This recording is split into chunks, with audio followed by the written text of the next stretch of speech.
Hola a todos, Dios los bendiga. Continuamos con nuestro devocional de Mateo, ya casi terminando el Evangelio. Hoy el capítulo 27 es el que nos corresponde abordar. En el versículo 1 dice que cuando llegó la mañana, todos los principales sacerdotes y los ancianos del pueblo dispusieron contra Jesús un plan para entregarlo a muerte. Lo llevaron atado y lo entregaron a Poncio Pilato, el gobernador. Sabían que no lo podían matar ellos mismos, tenían que someterse al imperio romano para poder ejecutar la muerte. Y lo llevan donde Pilato.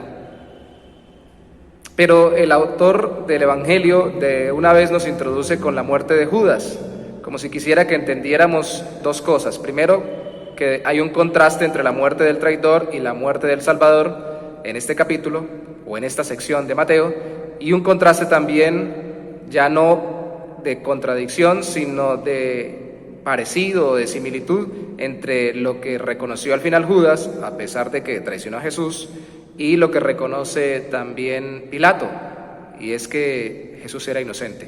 Porque Judas, que lo había entregado, viendo que era condenado, devolvió arrepentido las 30 piezas de plata. Y los sacerdotes y los ancianos se las recibieron.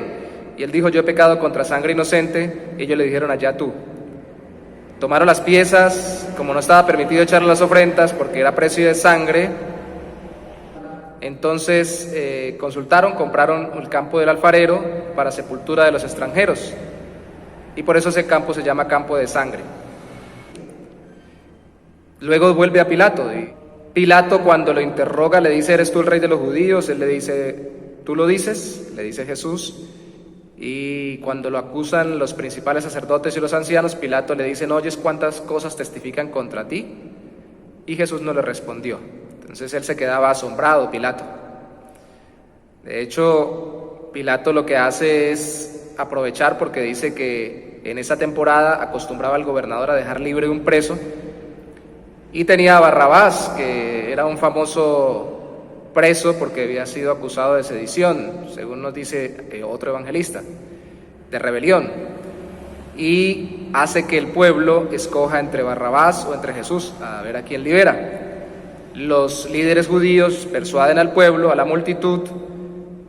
Tal vez de esta multitud habría muchos que Jesús habría sanado o habría hecho algún milagro, lastimosamente, y la multitud dice que le entreguen a Barrabás, que dejen ir a Barrabás. Pilato pregunta que qué va a hacer con él, entonces ellos le dicen que sea crucificado.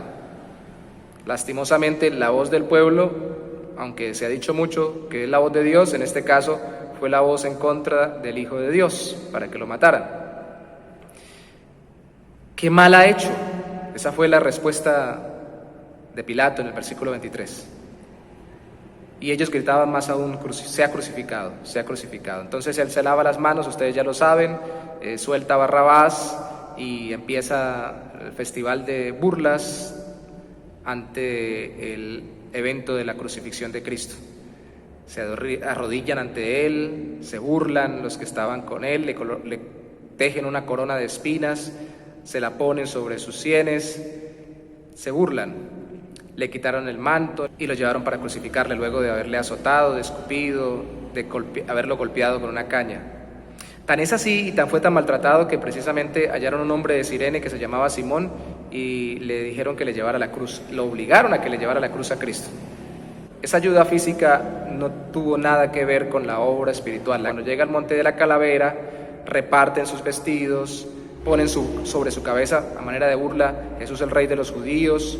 Lo crucifican entre dos ladrones. Aún también ellos se burlan porque diciendo: si ha dicho soy hijo de Dios, pues que el Padre lo libre, que Dios lo libre. Jesús muere a la hora 9, pero antes de morir, de acuerdo a este evangelio, es lo que resalta, lo más fuerte que grita en medio de todo lo que está registrado que Cristo dijo en la cruz, en los distintos evangelios, es: Elí, Elí, lama sabactaní, Dios mío, ¿por qué me has desamparado? Eso está en el versículo 46.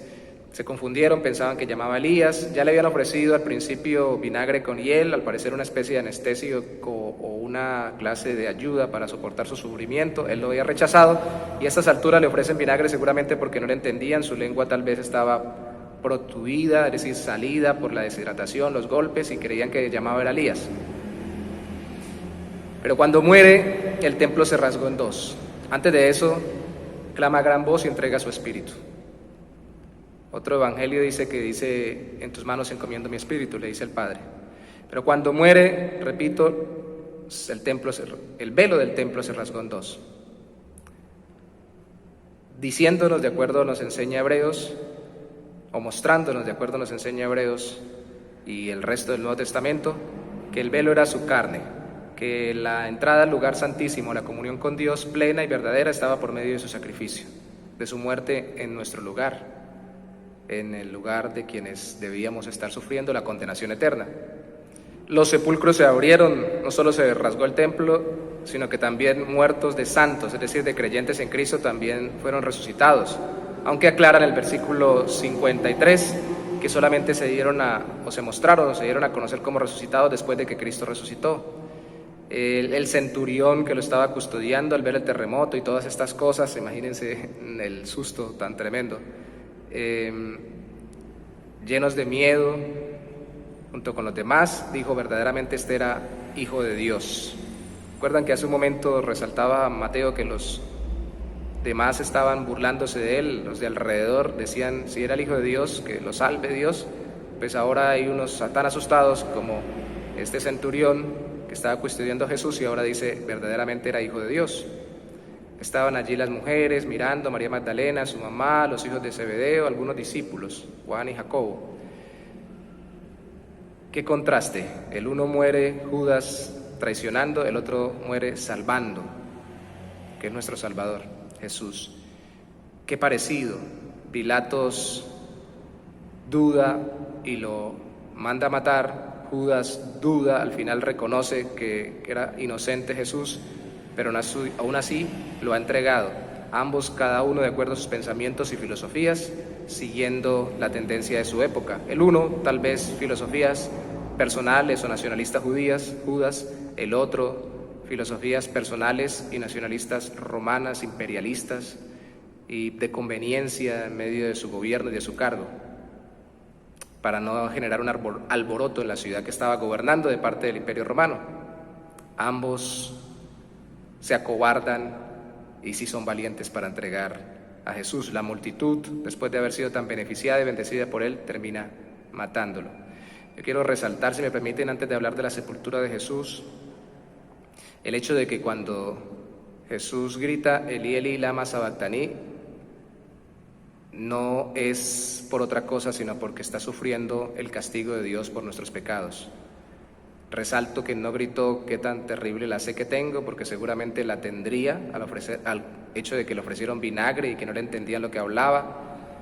Estaba deshidratado, estaba maltratado, estaba muy golpeado cuando le pusieron a una persona que le cargara la cruz en el camino o que le cargara el patíbulo o el madero. Estaba muy mal, pero él no gritó por las coronas de espinas, por las burlas, por los clavos, por los latigazos anteriores a su crucifixión, por la pesada cruz, por lo pesado del madero. No gritó por nada de eso, tan fuerte como gritó Dios mío, ¿por qué me has desamparado? Eso testifica que su muerte sustitutoria realmente fue necesaria. Nos habla del amor de Dios por nosotros, pero también nos habla del aborrecimiento de Dios por nuestros pecados. Tan terrible es la justicia de Dios que mató a su Hijo para poder que pagáramos a través de Él por nuestros pecados.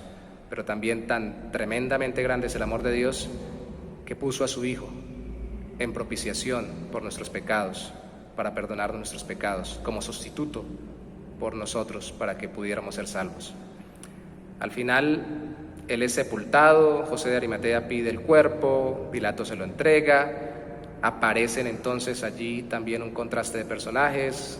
Por un lado José de Arimatea, por otro lado los líderes judíos, de nuevo pidiendo que pusiera Pilato una especial guardia en la tumba para que no se fueran a robar el cuerpo y dijeran que había resucitado Cristo como lo había prometido. Entonces sí habían entendido que él había dicho que iba a resucitar. Pilato mandó asegurar entonces el sepulcro. Ante Pilato vino uno, discípulo de Cristo, a honrar el cuerpo del Maestro, su Salvador, que había fallecido, dándole sepultura. Y ante Pilato fue otro, después de muerto Cristo, u otros, a seguir deshonrando a Cristo, para que pusieran una guardia bien grande y que supuestamente los discípulos no inventaran que había resucitado. Qué contraste, ya Cristo falleció, ya Cristo vivió, ya Cristo murió por nuestros pecados, ya Cristo resucitó también, hoy estamos meditando en que murió. Unos tal vez en esta vida y en todas las generaciones son como Judas o como Pilato. Por su conveniencia prefieren dejar que Cristo pase de sus vidas porque necesitan vivir su momento y su tiempo. Otros directamente arremeten contra Él y como sea, quieren acabar con su recuerdo y quieren acabar con su señorío y no quieren entregarle su vida y quieren que nadie se entregue a Él. Pero otros son como José de Arimatea, que aún en medio de todo tuvo la valentía de ir a dar testimonio de que confiaba en Cristo para sepultar su cuerpo, honrándolo. Y aún más, otros somos más parecidos a nuestro Salvador, que entendemos que en medio de todo este dolor, Dios está obrando su voluntad. Y más aún, entendemos que Él fue por nuestros pecados crucificado.